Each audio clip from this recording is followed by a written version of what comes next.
It's time to get rocked. RockStock Canada. Hey, everybody.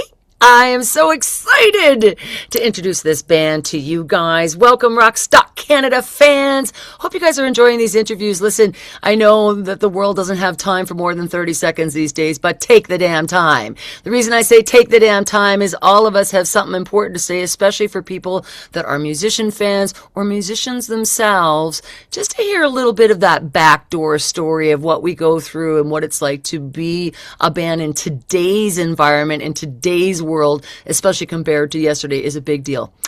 Guys, I am joined by one of our original bands that you guys will get to see. Listen, I'm going to tell you right now, they're on way too early of a time slot for this band. This band deserves to be a headliner at all times. They are one of my favorite original bands in almost all of Canada in many different ways. And I say this because you remind me so much of another band I loved when I was in BC. I went and saw them every week. It was just faithful. And you guys are just that band. As soon as you hear your music, it feels familiar. It feels cool. Anyway, I haven't even introduced you yet, and I'm going on and on. Guys, this is our original band you guys will see on Saturday at, I think it's 1 o'clock, 2 o'clock. I think it's about 2 o'clock. The reason that we have them on that time slot is because they're on during the bike show. And this is like every biker's favorite band. And if you haven't heard these guys, they will be. Why don't you introduce yourself and then introduce your band to us for me, please? Well, my name's John, and I front the band Big Motor Gasoline. Ow. How long have you guys been together? Well, we've been a band probably 10 years, 10, 11 years now. Nice. I lose track of time, but, time flies. It's probably, 10 to 12 years. Nice. And what's your story into the music world? How did you get in? You mean when I was a child or just, what brought me into music? I think that's important. The reason I think that's important is because I think a lot of maybe musicians that didn't get addicted to being a musician when they were a kid have a different sense of musicianship. I really think they do. The ones that locked themselves up as a kid and just couldn't help it, they just couldn't help it, almost had no social life, that was all they lived, eat, and breathed. That's a different type of musician than someone who's dabbling or someone who's just learning later in life, things like that. So yes, please, right from childhood. Yeah, right from childhood. Strange story, but I guess I used to watch the Archies when I was a little tiny guy. And I heard that song, Sugar, Sugar. I don't know who the original artist or the writer was. That kind of got me hooked on music. Nice. And that was it from there. And after that, it was, going to events with my parents. I'm Portuguese, was raised by, Portuguese parents. And we'd go to weddings when I was a kid. And there'd always be a live band. And I'd run right to the stage, and just couldn't wait to be part of that. Awesome. Somehow guitars and drums and that kind of thing just turned me on. And that's how I sort of got into it, when I was a kid before I knew anything about music. Mm-hmm. Now, did you start playing an instrument? What instrument did you play first? Do you play many? I started playing guitar when I was 8. Nice. And then I kind of turned to drums before taking guitar seriously. So I kind of pieced together, drum pieces from different friends and things that I had, and just started banging on drums when I was pretty young. And then after that, I just figured I was always in school choirs, singing, and took vocal music in high school, that kind of thing. So I just figured, I probably had what it took to front a band. Mm-hmm. So started taking guitar seriously then, and my vocal and that's how I ended up sort of fronting a rock band. Awesome. Now, how many bands have you been through? I've been probably half a dozen. Good. Sort of, yeah. Yeah, that's good. Half a dozen bands. A couple of bar bands.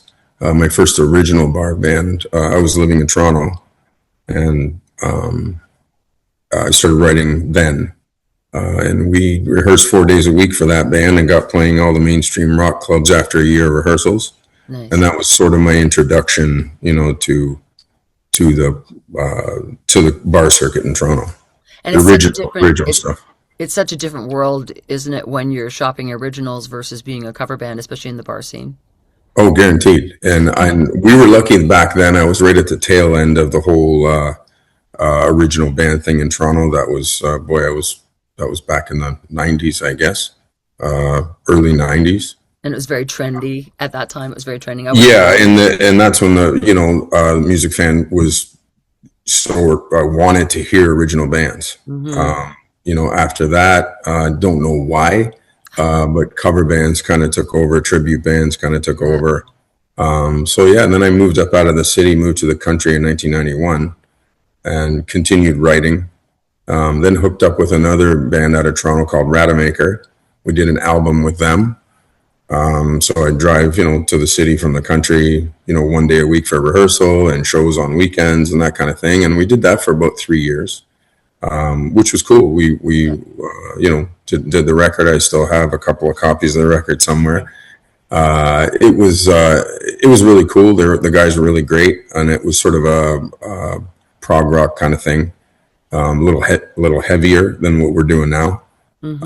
In comparison, because right now we're doing sort of a southern rock kind of feel. But yeah, I've been at it really with bands since I was probably 2021. Amazing. That's So awesome. yeah, it's been a good run. It's been a long run, and I'm still doing it for the love of music. That's the only reason you can be doing it. It's not like, it's a hard gig, right? It's a hard gig if you were doing it for any other reason than you really loved it, because it doesn't, it's a lot of schlepping, it's a lot of pushing. And nowadays, where the world is at, it's very difficult for any artist to sell originals. It's just very difficult to sell them. And I mean that in a monetary way, not in a distribution way. It's not hard to get your originals into people's hands. It's actually selling them and getting some kind of Yeah, monetary value out of that, and yeah, not making money just off of touring. And I think a lot of people question, why they're paying so much into touring. Well, they're not making money off their albums anymore, folks. yeah. And that might have something to do with like we've done 3 records. With there's our first. Nice. We did this one here back in 2020. Nice. And we did this one here in 2023. And the interesting thing with CDs, we sell them at shows, but we sell very few. We sell a lot of T-shirts and that kind of thing. But with CDs, and the only reason we don't is because who has a CD I player? know. And you know You what? know, There's some good news for us. There really is some good news for us. My understanding is the kids now want something tangible. Everything they have is digital. So they don't have posters on the wall like we did. They don't have an album collection. And so I think it's a very interesting conundrum, because I mean, we can bring back CDs, but that's probably not going to happen. I don't know what the next medium is going to be. And of course, albums are great, but they're expensive to produce for us. And so if you don't have a record player and then you're not selling those either. So it makes it more difficult. So we have the digital. I tried USB for a while, thinking right. USB would be good, and it would be good. But if every band started doing that, that wouldn't be so good. This Yeah, right. massive USB collection that would just be stupid, right? Yeah, So it's like, I don't know what that next medium is going to be yet, but they want tangible. So I think us getting back into posters and doing the old school albums that actually had the lyrics in it and had, like, maybe if we start rebirthing that, then maybe we could give these kids what they're looking for too, right? yeah, yeah. You could be right, actually, because I mean, trends come and go. History repeats itself, Yeah, and I do exactly. find that just artwork on CDs, Hmm. like something like this. I think this one opens up into 3, and the artwork's really Beautiful. cool. The CD's missing That's on awesome. this one, Okay. but there's lots of reading and that kind of thing. And I do think that younger people are, maybe looking for a little bit of art again. Yeah, You know, exactly. I think so too. I think you it'll know, be really smart. And again, if we go, because I'm in that conundrum right now. It's like, okay, do I do the CDs then? Like, I mean, are we selling CDs? Cars don't have it anymore. Like, where are they going to play those CDs? So they have even computers just don't have them anymore. So it's like, where do you play that? And so it's that next big thing. So for the fans out there, you got to help us out here. Tell us what the hell we should be doing. Like, of course we've got that digital aspect, but for us, there's no return for us on those digital aspects. We're lucky to make a yeah, penny off of those purchases. And so that's where we have to be careful. And this includes the big celebrities too, guys. guys. This isn't just us. This is a lot of them. So if you are a supporter of live music and originals, know that this is a harder journey than it ever was. And we need solutions to get these songs in your hands so that you are playing them and sharing them and wanting them more. And we need those tangible things. So I think going into the, poster era and getting back into some Tiger Beat magazines and stuff might be Yeah. just the key. In fact, at RockStock Canada, I kind of did that with the Keepsake magazine. It's like an old school Tiger Beat magazine, and Nice. maybe we should go back to. Anyway, so let's talk about the band now. When did the band form? So 10 years ago, the band formed, and how did that come about? And how did you switch into Southern rock? Well, we were at the time. I had hooked up with a guitar player up in where I live in the town of Marmor in the country. And let me rewind a little bit. Oh, I'll tell you exactly what happened. This is an interesting story, actually. I was up out of Toronto after Rademacher, and I found it hard to meet musicians out in the country because the country has a little clique, small towns. They have a Yeah, of clique. course. There's so many Been there, done that. good players, so many top players, and they all kind of work with each other. They play in each other's bands and that kind of thing. They'll record with each other. Oh, pull him. We need a guitar player. Well, he'll play on our record or whatever. Right. So it's hard to get into that clique. The city's very different. When we were looking for a guitar player for the band Rademacher in Toronto, we put an ad in Good Old Now magazine, and we were auditioning 4 guitar players a night. Yeah, exactly. So when you come up to the country, it's very, very different. There's only a handful of real good players. Yeah. So what And then happened? finding the like minds.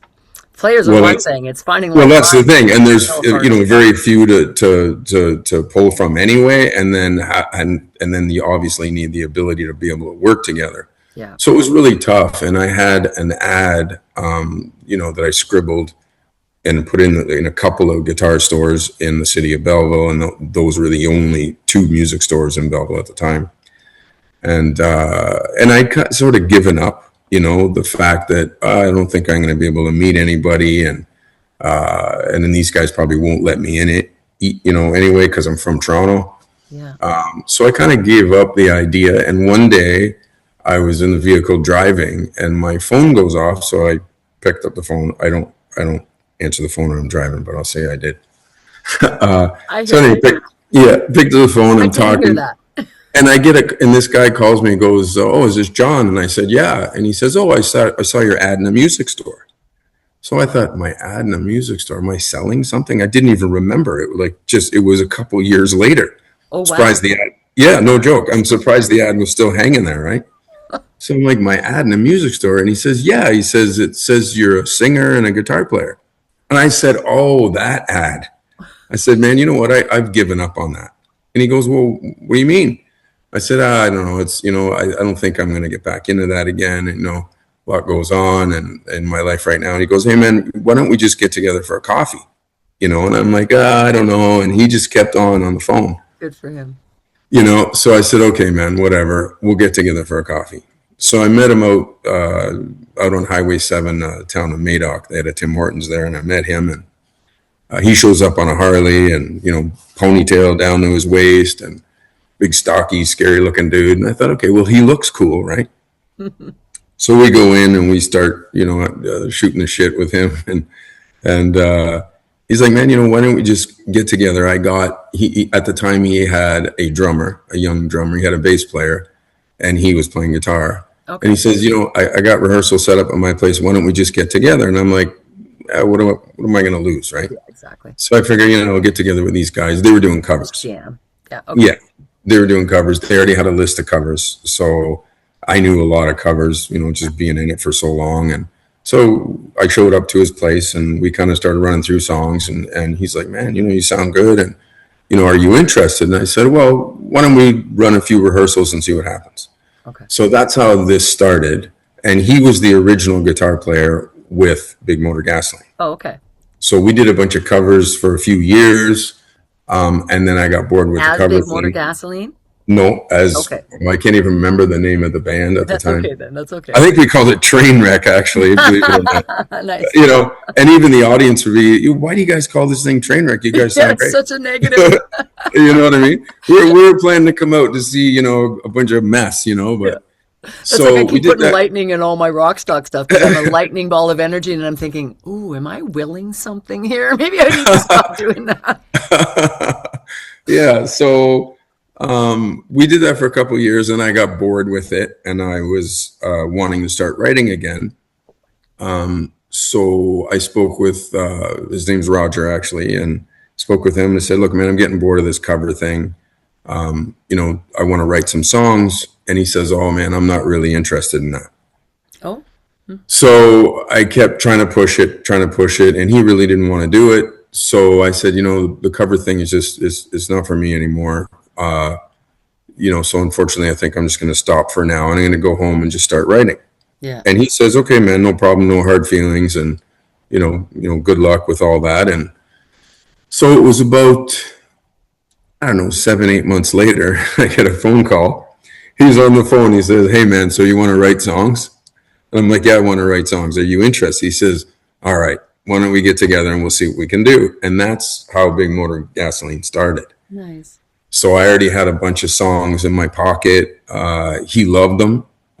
So we put a bunch more together and we did our first album. Nice. So yeah, it was pretty cool that way. And, one thing leads to another. We do 3 albums together. Him and I were together 18 years Oh, wow. making music between covers and Big Motor Gasoline.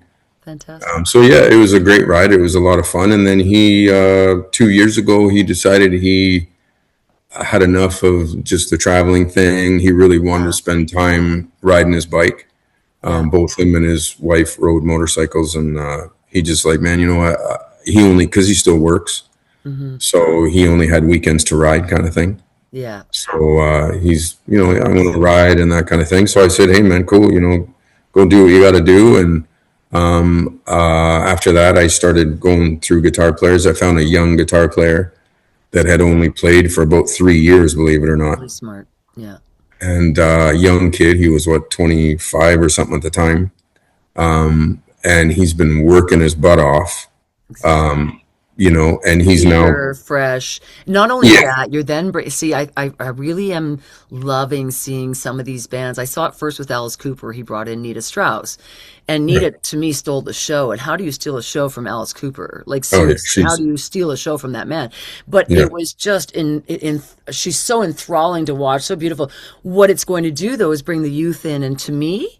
So exactly. we got RockStock Icon picked up as a network series, and my biggest goal is to keep this alive for the youth. We're all in the last half of our lives. It's actually what's going to change. And when we're seeing 30 seconds, 30 seconds, I say this almost every interview, 30 seconds, 30 seconds, that's all they want. No, no, no, no, no, no, no. We need to keep fighting for the industry. And so I love that side of it because I think that keeping youth in our bands is going to keep that alive. So I think it's brilliant. So good job on that. Yeah, exactly. Yeah. So we're now, we were in the studio last winter. We laid beds for 6 songs. Amazing. 3 songs I think have already been released to Spotify and YouTube with some fresh promo video type thing, not full video for the whole song, but just promo stuff, Yeah. basically verse chorus kind of thing. I know, because Yeah, you guys do a great job on your material. Like you guys have content, and I think a lot of bands are missing out on the fact that, I mean, I shouldn't say they're missing out. A lot of bands just can't afford to do the content. Some people have access to it. Some people have knowledge enough to do it themselves. So therefore, we can get more content out there. But content is really important, and I think a lot of the bands now are especially our age and older, are not used to having to do that other than putting posters on poles back. telephone poles. Yeah, Right, exactly. exactly. I couldn't think of Yeah, poles for some reason. And so it's this modern content that I see a lot of musicians fighting because number one, they don't even want in-ear monitors, never mind trying to yeah, get yeah. on a No computer kidding. system or doing a Yeah, device. Like I'm on a phone, Debbie. Isn't this good enough? Like this is too much already. yeah, And so changing that mindset, but You guys are brilliant. And number one, I meant what I said. Your songs are catchy. It feels like you know it before you even hear it. That's a gift. There's a gift in that. You really remind me, I don't know if I told you this before, John, but you really remind me of a band called Zwarte. Have you ever heard of the band Zwarte? Yeah, you did mention that to me. I I did. think I did They're check them banned out. from, I think, I think they're from, why can't I think of the word? It's not Montana, right beside Montana. South Dakota. No, South Okay. Dakota, I think they are. But you guys have that same southern grunge. It's just like, it's the kind of sound to me I like Yeah. to drive to. You know what I mean? Like we write a song called Backseat Driver, and I called it that because it just sounds like something I Yeah. want to drive to. In every one of your songs, I'm not saying there's not different tempos and different, moods and things like that that Yeah. change that, but they've just got that thing. So really, congratulations on the writing. You guys have done a great job with that, and the Well, marketing. thanks. I appreciate that. I find with writing, I think the key is to keep it simple. I Um, know we have a hard you know, time with our one band member because he wants it. No, no, simple. No, no, and we're like, yeah, simple, simple. No, no. yeah. Well, you know what? Because I started playing drums when I was a kid. Yeah. It's rhythm is really important to me. Everything. I've learned it's everything. Yeah, and and Wow. a simple rhythms. Yeah. Like a simple drum beat, a simple cool drum beat that moves people Yeah. is important. It's Like, so and important. it's got to be simple. Yeah. After that, it's just adding coloring over top Layers. of Yeah. what the drums are doing. I And agree with that because so again, I really respect like one thing I like about writing is if we take a little bit of my style, a little bit of Wayne's style, a little bit of tone, like if everybody feels like they got a piece of the writing, I think that makes for a nice team. And I'm all about a team. And right, so I love that, for example, one of our artists likes to go a little wonky and go off the beaten path. But at the same time, like in Backseat Driver, we slowed it right down to retard it, to be odd. But I'm a dancer. And I'm uncomfortable. I'm actually yeah, uncomfortable in that moment. And so I feel like I write from an empathetic place of where I like to be when I dance. And I learned when we had to switch drummers the first time, because I'm only in 10 years. So I haven't gone through the whole rigmarole until now. And so I learned when we were trying to get new drummers, I'm like, wow. Like one drummer, I probably hurt his feelings so bad. And I feel so bad at this point because I wasn't very nice about it, I guess. I go, would you want me to dance like this? How sexy does that look to you?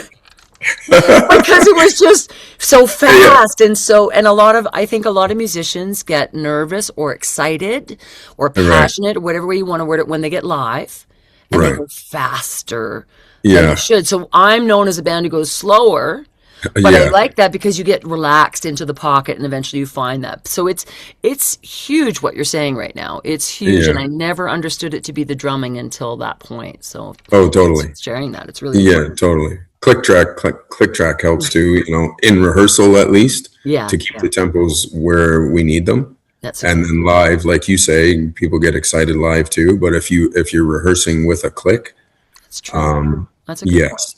You Yeah, would stay in rhythm of that. That would be a habit for it instead of, and then you wouldn't have to do it. And that's really good for you musicians out there because I know a lot of musicians are saying, yeah, I won't do a click. You lose the raw feel. Well, listen to what John's saying. He's saying, no, not live.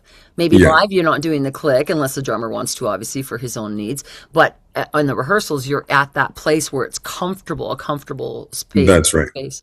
That's That's probably a good right. idea for me because then it never gets too slow either. Yeah, yeah, that's right. So what is so what's the now let's actually go back to one of the conversations you talked about because I don't get to talk a lot about this with some of the bands is touring. He was tired of touring, which I totally understand. It's a very Yeah, draining thing, but again, I alluded to the fact it's hard to make money off of our albums. So we yeah. kind of are forced to tour. What kind of tours do you guys do and So it's not like we were doing a bunch of shows. Like we're not doing a lot just of doing shows. it in general? But it's just yeah, it's the whole, packing, loading, Oh. going. Well, that's what we You're get at the paid for is venue. hauling the gear. Well, that's the thing. You get to the venue, you unload. You're on stage, then you unpack, and then you load, and then you get home at who knows what time. Now you Yeah. unload. So it's all that. Like Yeah.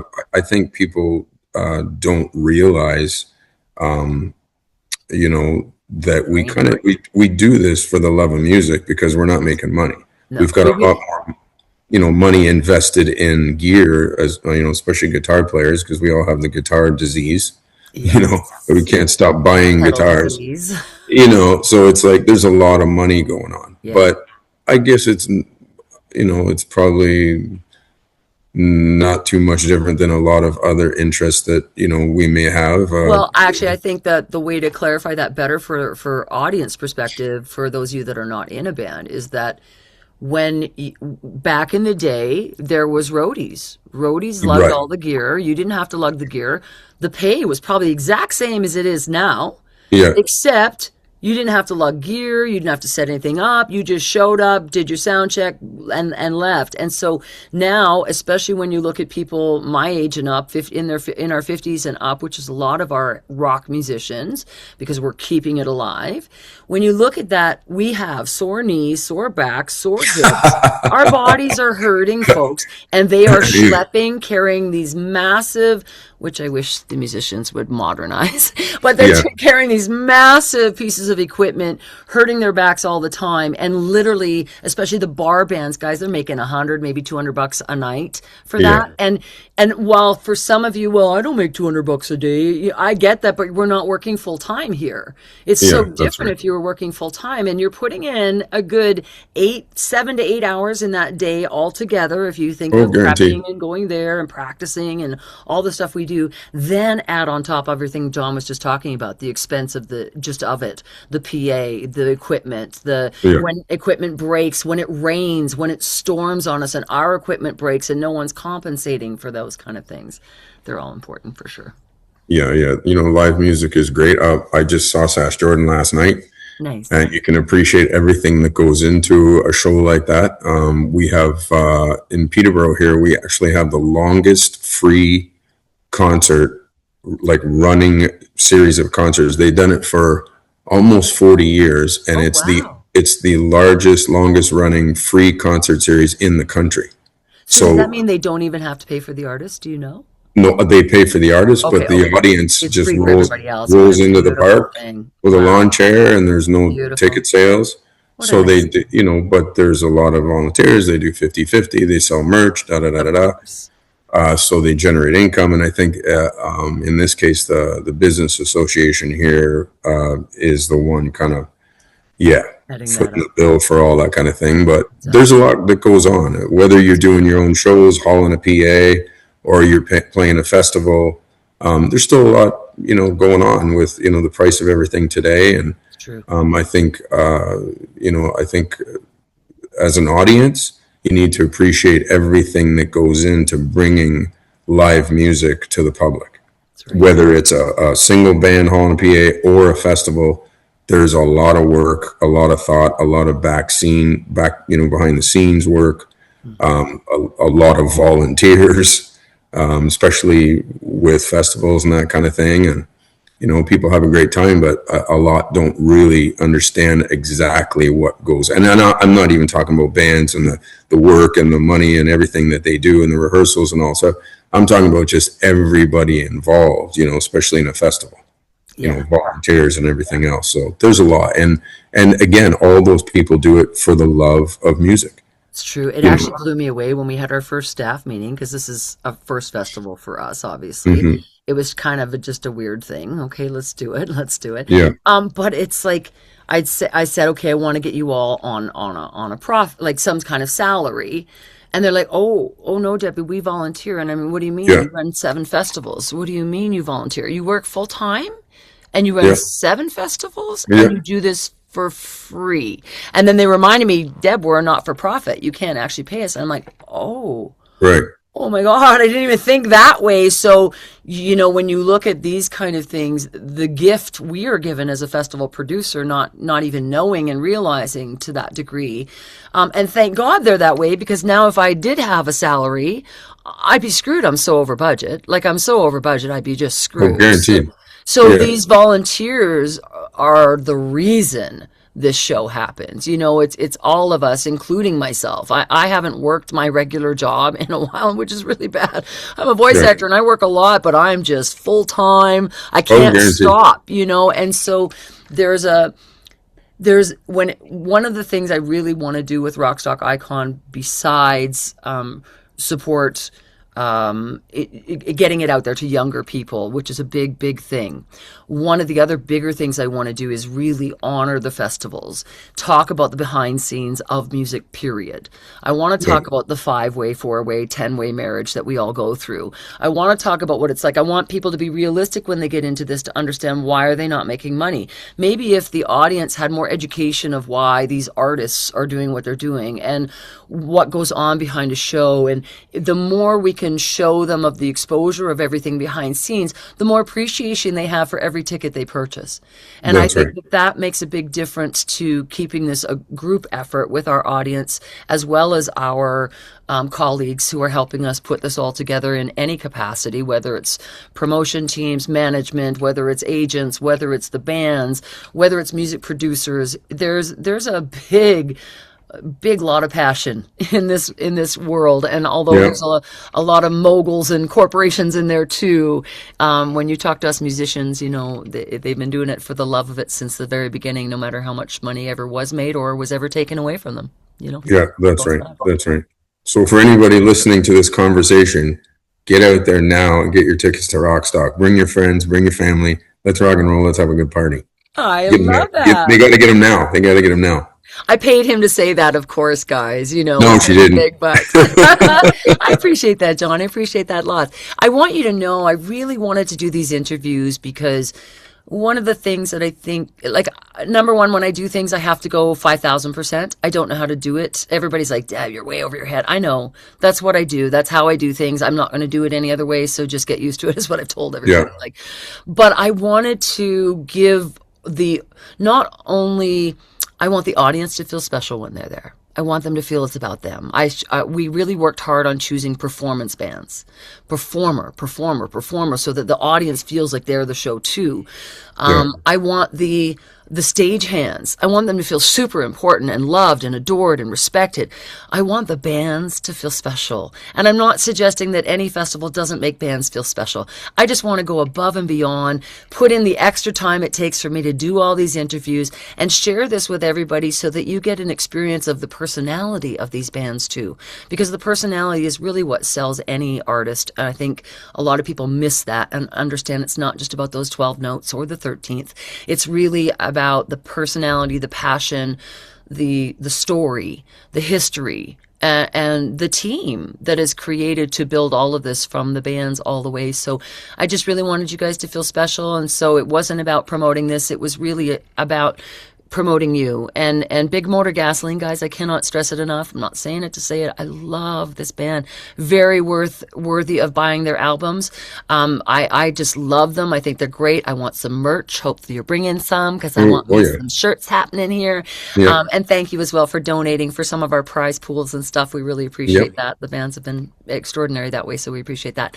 Now they're going to see you on Saturday, so make sure you guys are there, and that's when the bike show is happening, right during the bike show, which is so appropriate for you guys. Don't worry, the bikes are coming in first, then they'll get your full attention, because you guys need to be giving these guys attention. I know you guys are fan favorites for the bike clubs out here, so we can't wait to have you guys. How do they find you guys if they want to catch a show? Facebook, Big Motor Gasoline Facebook. That's where all our dates are.